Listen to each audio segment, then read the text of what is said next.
আসসালামু আলাইকুম। বীর মুক্তিযোদ্ধাদের জুন 2026 মাসের সম্মানী ভাতার একটি সুখবর জানাবো। তবে আপনি যদি যুদ্ধের জীবন চ্যানেলে নতুন হয়ে থাকেন, চ্যানেলটি অবশ্যই সাবস্ক্রাইব করবেন, পাশেই থাকবেন। জুন 2026 মাসের বীর মুক্তিযোদ্ধাদের সম্মানী ভাতা প্রত্যেকের অ্যাকাউন্টেই চলে এসেছে। আপনারা এই মুহূর্তেই ব্যাংক থেকে সেই টাকাটা ওঠাতে পারবেন। জুন 2026 মাসের জন্য সর্বমোট ভাতাভোগীর সংখ্যা 2,69,873 জন।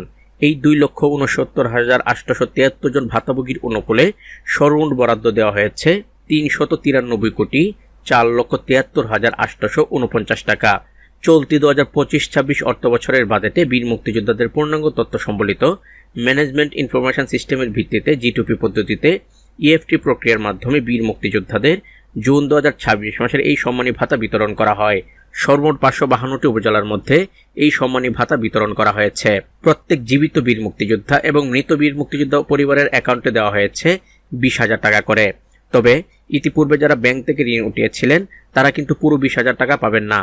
ঋণ বাবদ কিছু টাকা ইতিমধ্যে কেটে রাখা হয়েছে। তবে এখানে উল্লেখ্য, বীর মুক্তিযোদ্ধা সম্মানী ভাতা বিতরণ আদেশ 2020 অনুযায়ী এ সম্মানী ভাতা প্রদান করা হচ্ছে বিধায় বাংলাদেশ মুক্তিযোদ্ধা কল্যাণ ট্রাস্টের আওতাধীন শহীদ যুদ্ধাহত খেতাবপ্রাপ্ত বীর মুক্তিযোদ্ধাগণ এ বরাদ্দপত্রের আওতায় প্রদত্ত ভাতা প্রাপ্য হননি। তাদের জন্য অন্য বাজেট হবে এবং সেখানেই তাদের ব্যাংক অ্যাকাউন্টে টাকা জমা হবে। যখন হয় সেই খবরটিও আমি আপনাদের এই চ্যানেলের মাধ্যমেই জানাবো। সময় মতো বীর মুক্তিযোদ্ধাদের জুন 2026 মাসে সম্মানী ভাতা বিতরণ করাতে বীর মুক্তিযোদ্ধারা কিছুটা স্বস্তি প্রকাশ করেছে।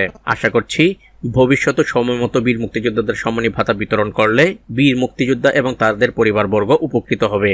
তো আজ এ পর্যন্তই, দেখা হবে অন্য এক নতুন ভিডিওতে। ততক্ষণ পর্যন্ত সবাই ভালো থাকবেন, সুস্থ থাকবেন। আল্লাহ হাফেজ।